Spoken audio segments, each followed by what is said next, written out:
Halo teman-teman semuanya. Ya, kalau di kuliah spiritual kita sudah membahas guru ya secara spiritual ya, memperingati Hari Guru Nasional. Kalau teman-teman belum melihat video itu, nanti saya kasih linknya di bawah. Ya, jadi kalau teman-teman bisa melihat video ini, berarti teman-teman sudah ada link di kelas investasi dan trading. Nah, kalau ingin melihat guru versi spiritual, nah ini penjelasannya belum saya hapus ya. Ini bisa dilihat di kuliah spiritual, linknya nanti akan saya kirim, saya akan tulis di kolom deskripsi. Good ya. Nah, sekarang di video kali ini saya akan membahas arti seorang guru sejati dalam dunia finansial. Ya, menarik. Saya bikin taruh di atasnya supaya tidak bertumpuk-tumpuk, tapi prinsipnya adalah sama. Guru dimanapun alirannya adalah guru yang sudah selesai dengan dirinya sendiri. Ya, bagaimana artinya sudah selesai dengan dirinya? Artinya dia sudah tidak lagi teridentifikasi dengan pikiran, dia tidak teridentifikasi dengan statusnya dia, dengan identitasnya dia. Ya, dan tidak butuh pengakuan dari orang luar untuk sebuah status itu. Itu bagi saya adalah seorang guru. Sekali lagi, guru finansial tidak harus kaya raya. Guru finansial tidak harus jago ngomong. Guru finansial tidak harus jago memotivasi. No. Ya, guru finansial adalah guru yang sudah selesai dengan dirinya. Dan semua orang bisa jadi guru. Nggak harus kaya raya, nggak. Oke, mari kita bahas sekarang guru sejati finansial versi diri saya. Oke, sekarang kita bahas. Oke, ya. Untuk bisa membahas guru sejati dalam dunia finansial, saya akan menggunakan contoh film, yaitu Undercover Boss. Anda pernah nonton film ini? Ya, ini ada film dokumenter. Saya rasa di YouTube ada, kalau teman-teman boleh cari ya. Undercover Boss ini adalah dokumenter cerita yang cerita dokumenter ya. Jadi ini cerita real, cuman pakai hidden kamera. Ya, lalu kemudian kita coba testing bagaimana kira-kira orang yang ada di sekitarnya dia. Nah, jadi konsepnya simple. Undercover Boss-nya dia adalah seorang bos sebenarnya, entah dia CEO, ya petinggi perusahaan lah ya. Lalu kemudian ditugaskan untuk nyamar atau pura-pura bekerja di bidang yang paling rendah. Ya, jadi di pegawai-pegawai yang paling rendah, misalkan seperti, mohon maaf, misalkan jadi keamanan, ya, atau jadi petugas lapangan yang turun langsung ke lapangan. Ya, ini dia untuk menjadi pegawai yang rendah. Jadi dia ini tinggi, sudah jadi rendah. Ya. Lalu kemudian kita memperhatikan apa terjadi. Saya lihat waktu itu ada sebuah cerita yang menurut saya cukup luar biasa, yaitu ketika kasusnya tentang waste management. Saya nggak tahu edisi berapa itu ya. Ya, ini perusahaannya namanya Waste Management. Kalau Anda main saham, kodenya adalah WM. Kenapa ini menarik? Karena saya pernah punya sahamnya ini, Waste Management. Jadi dia ada perusahaan yang ngurusin sampah ya di Amerika. Ya, ngurusin limbah rumah tangga biasanya ya. Jadi dia ngambil sampah-sampah di rumah, ya dia nih yang mengelola perusahaan ini. Nah, ada seorang bos, lalu kemudian dia ini ditugaskan untuk ngelamar kerja di di pegawai, jadi pegawai. Nah, tugasnya dia adalah dia bersama rekan satu timnya itu ngambilin sampah. Jadi dia disuruh ngambil sampah perumahan, suruh ngangkut sampah. Bayangkan, biasanya seorang bos kerja di ruang ber-AC, misalkan, yang nggak pernah kena angin, nggak pernah kena hujan, nggak pernah kena salju. Nah, sekarang tiba-tiba dikasih tugas untuk ngambilin sampah. Ya, lalu kemudian dia sudah didesain, namanya diganti, ya, identitasnya diganti, semua diganti. Lalu kemudian dibuat cerita seolah-olah perusahaan lagi butuh pegawai dan bos ini singkat cerita diterima. Ya, tentu saja bos ini mengalami yang namanya bully. Ya, wajar lah ya, namanya pegawai baru di level rendahan itu dibully, ya, dibully sama manajernya, ya manajernya dia dibully, dibentak-bentak, dimarah-marahin, dimaki-maki, datang terlambat dimarahin, makan terlambat dimarahin, karena ada sebuah peraturan perusahaan kalau makan cuma 30 menit. Nah, lalu kemudian dia mulai berpikir, mana mungkin gua bisa makan 30 menit, ngantrinya aja sudah 10 menit, makan 20 menit cepet-cepet, buru-buru mana enak, ya. Dan dia nggak tahu ini, karena ini peraturan ada di bawah banget. Ini adalah bosnya sentral. Ya, sudah bos kerja di ibu kota lagi. Ini sekarang disuruh jadi pegawai rendahan di kantor cabang. Bayangkan coba ya. Jadi dia nggak pernah mengenal siapapun orang di situ, dan orang di situ pun juga nggak mengenal karena dia pasang kumis dan segala macam bahwa dia adalah bosnya. Nggak tahu. Jadi ini bos di atas segala macam bos. Ya, dia dibully sama manajernya. Dia makan 30 menit cepet-cepetan. Dia malah mikir, wah ini ada yang salah nih. Nggak bisa saya makan seperti ini 30 menit. Nanti kalau gua sudah balik jadi bos lagi, saya akan revisi ulang. Ya, lalu kemudian dia kenal sama temannya, ya dimarah-marahin, temannya bilang, udahlah gak apa-apa, ayo kita jalan. Waktu dia kerja, dia ngambil sampah, ya namanya gak terlatih ya. Dia ngambil sampah, sampahnya kececeran, kena angin, kemana jatuh, salah ngelemparnya. Ya.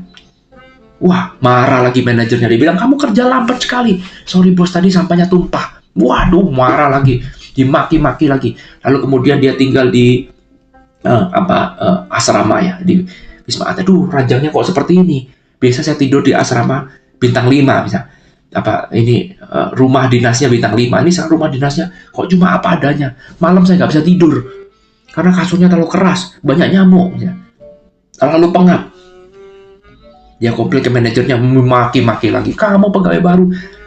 Nah, perhatikan ya. Yang menarik dari situ adalah bagaimana ketika si bos ini, ya ketika dia nyamar. Bos ini namanya misalkan Cristiano Ronaldo, dia nyamar jadi Neymar misalkan ya. Jadi saya nyamar jadi Neymar, padahal dia tuh sebenarnya bos Cristiano Ronaldo namanya. Dia nyamar jadi Neymar. Dan ketika dia dimaki-maki,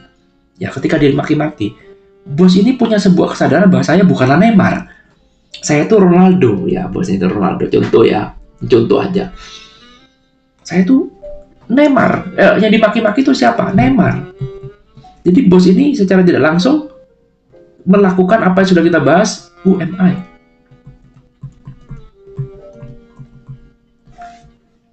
Siapa yang sedang dimarahin? Siapa yang marah ini? Yang marah adalah Neymar. Saya bukan Neymar, saya Ronaldo. Ronaldo adalah pemimpin perusahaan. Jadi nggak level, istilahnya seperti itu ya.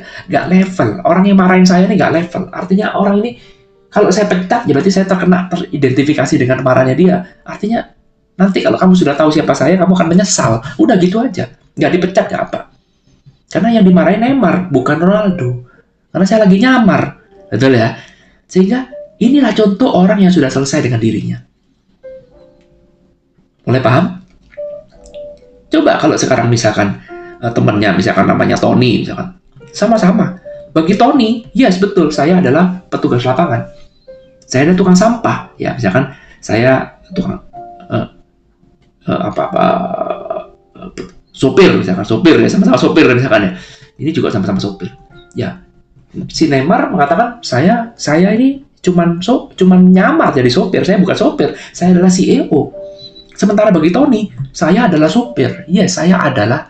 Ketika tanya who am I, bagi Tony saya adalah sopir. Bagi Ronaldo saya adalah CEO. Yang jadi sopir Neymar. Neymar ini cuma sebuah fake identity. Saya cuma main acting kok. Good? Oleh paham ya? Sehingga ketika sama-sama Tony dan Neymar ya sama-sama dimarahin sama manajernya, dimaki-maki sama manajernya, maka yang paling mudah untuk tersinggung, yang paling mudah untuk kena adalah Tony. Kenapa? Karena Tony terlalu serius mendalami peran. Betul ya? Karena Tony ini mengatakan, iya, ini yang dimarahin gue banget. Gue nih sopir. Ya gue banget itu gue banget. Sementara bagi Neymar, no, I'm CEO. Saya Neymar ini cuma nama samaran. Saya ini aslinya namanya Ronaldo. Saya ini adalah sebuah bos. Seorang bos. Sehingga pada saat dimarahin, nggak akan ada arti. Betul? Ya, dan ceritanya terus berlanjut, sehingga berlanjut juga berkaitan dengan uang. Jadi, saking teman baiknya ini, ya, saking teman baiknya Neymar dan Tony ini, ya, Neymar tahu bahwa Tony butuh uang, ya, keluarganya mungkin ada yang sakit, ya, dia masih nampung, gajinya kurang, ya, kemarin banyak pekerjaannya itu terhambat gara-gara dia mau ngajarin Neymar, ya, kemudian Neymar pada saat gaji bulanan dia terima digaji, lalu kemudian semua gajinya Neymar dikasih ke Tony. Maka Tony bilang, no bro, jangan gitu bro, kamu ya juga perlu buat hidup, no bro, jangan bro. Artinya apa? Mungkin gajinya kalau saya bilang, contoh, misalkan sama-sama terima gaji 1.500 satu bulan, US dollar ya. sekitar 20 juta misalkan ya. Sama-sama terima gaji 1.500. Bagi Tony 1.500 sih is everything. Is too much important. Bagi yang teman-teman sudah ikut kelas, saya tahu apa artinya. Sedangkan bagi Neymar, karena dia itu sebenarnya adalah sebenarnya adalah Cristiano Ronaldo, 1.500 means nothing. Deposito saya aja bunga 1 bulan lebih dari 1.500. Artinya, saya nggak dapat 1.500 pun is nothing. Nanti akhir tahun aja saya bisa dapat juta US dollar. Bagi saya, 1.500 is nothing. Sehingga apa yang terjadi ketika memberikan 1.500 ini, nih ambil deh. Padahal kan Neymar juga sama-sama kerja. Sama-sama buang waktu. Sama-sama buang tenaga. Tapi bagi Neymar, 1.500 ini sangat-sangat kecil. It's really nothing. Good? Not too much important. Sehingga apa yang terjadi ketika Neymar kasih uangnya ke Tony, ya santai aja, nih ambil aja. Mulai bisa dipahami, ya. Sehingga ketika ada mengakukan seperti ini, kalau ini gabung-gabungkan dengan law of attraction, maka apa yang terjadi? Maka Neymar akan dengan mudah mendapatkan next 1.500 dengan sangat mudah. Kenapa? Karena dia tidak melekat pada 1.500-nya. Sementara bagi Tony, karena dia melekat banget dengan 1.500, untuk bisa keluar dari range 1.500, itu perlu perjuangan. Karena yang menghambat adalah dirinya sendiri. Betul? Ya, inilah guru sejati. Inilah orang yang sudah selesai dengan finansial.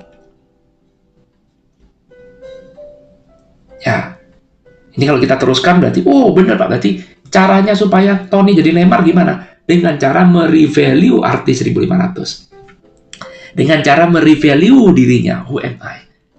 Nanti kita bahas di situ ya. Kita nggak bahas di sini, tapi kita mau membahas tentang guru. Ya, tentang guru. Nah, guru di sini sama juga. Guru dalam dunia finansial juga sama. Kalau sekarang guru finansial masih hobinya pamer-pamer, ya perhatikan, guru berarti sudah selesai dengan dirinya sendiri. Sudah selesai. Perhatikan di sini, Neymar ya di sini ketika dimaki-maki oleh manajernya, ada manajer rendahan ya, dia sudah selesai dengan dirinya, dia tidak merasa marah. Nggak ada yang perlu di-proof, dia tidak perlu menunjukkan bahwa, saya ini Ronaldo loh aslinya, nggak perlu. Nggak perlu. Kenapa? Karena tidak ada satu hal yang bisa menyentuh dia. Kalau dia masih menunjukkan statusnya dia sebagai Ronaldo, berarti makian dari si manajer itu sudah mengena, betul? Ya, berarti dia dalam tanda kutip dia udah kalah. Tapi enggak, Neymar tetap tenang, santai, kata. Sama juga di sini, guru di bidang finansial, dia sudah selesai dengan diri sendiri. Artinya, dia sudah tidak lagi butuh namanya pengakuan. Guru bagi saya, guru sejati finansial itu sudah tidak lagi pusing dengan orang mengatakan, alah, mungkin kamu juga cuma fake. Mungkin tas yang mau pakai palsu. Kok begitu sih bajumu? Sehingga dia perlu show off. Oke, saya ketemu orang harus dandan rapi dulu, pakai baju yang paling maksimal. Kenapa orang melakukan seperti itu? Ya, saya harus pakai mobil Ferrari. Saya adalah trader saham. Saya sukses trader saham. Ya, saya tunjukkan di depan Ferrari saya tunjukkan rumah saya tunjukkan betapa mewahnya hidup saya. Saya merendahkan orang, mana bisa orang awam seperti ini. Itu tanda bahwa dia belum selesai dengan dirinya. Kenapa? Karena guru yang sudah selesai dengan dirinya, dia tidak lagi peduli dengan hal-hal seperti itu. Tidak lagi peduli dengan namanya pengakuan. No.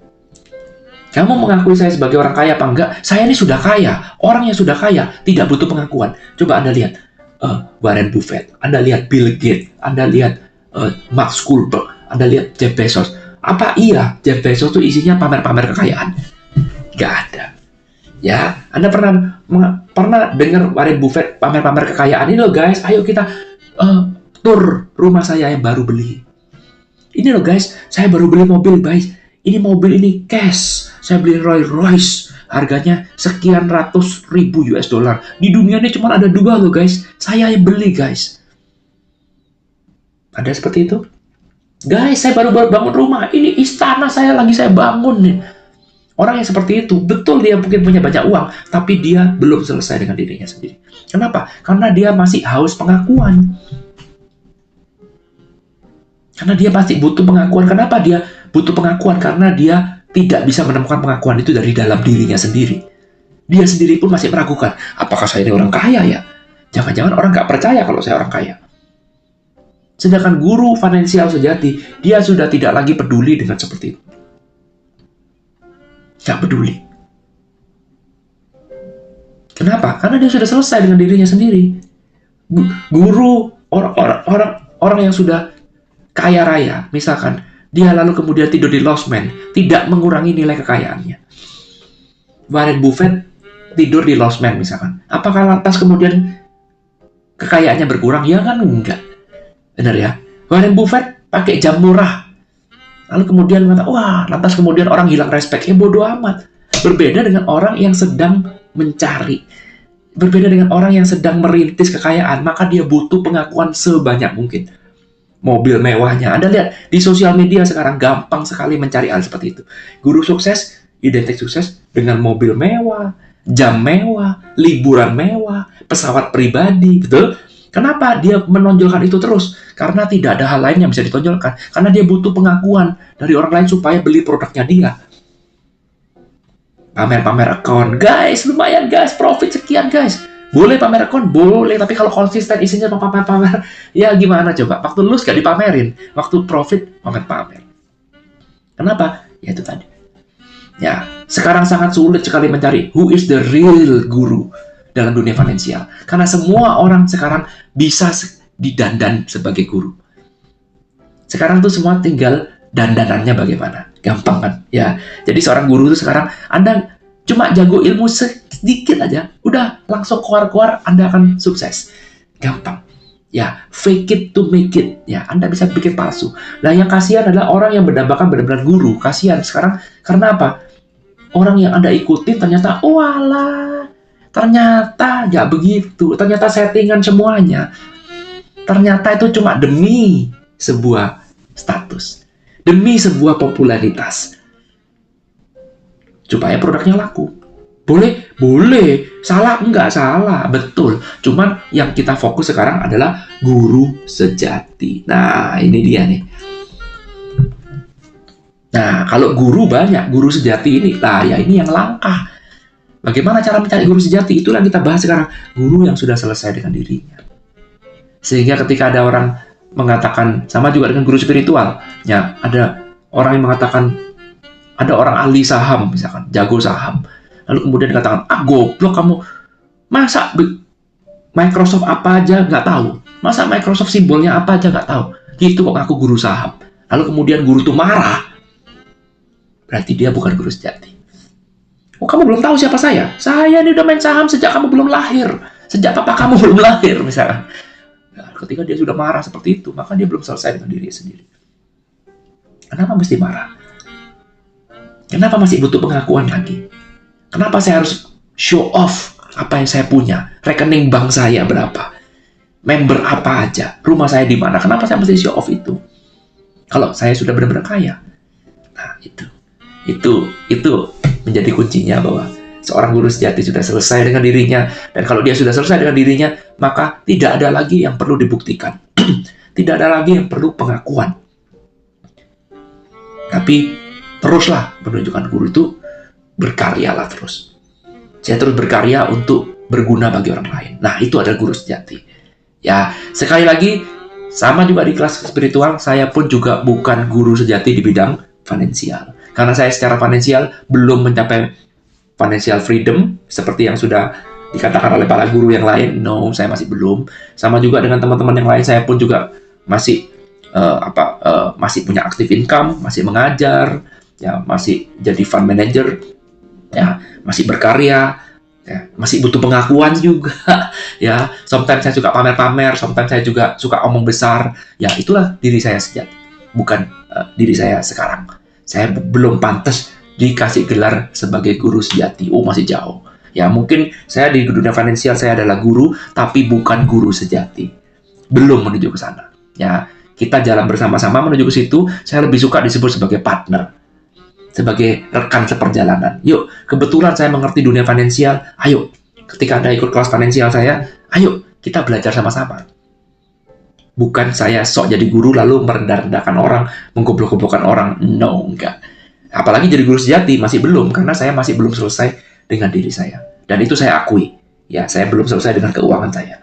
Ya, jadi sama juga dengan di kelas spiritual. Kalau Anda mengidolakan saya sebagai guru finansial, no, masih terlalu jauh. Guru sejati ya, masih terlalu jauh. Mungkin di luar sana masih banyak orang-orang yang seperti itu.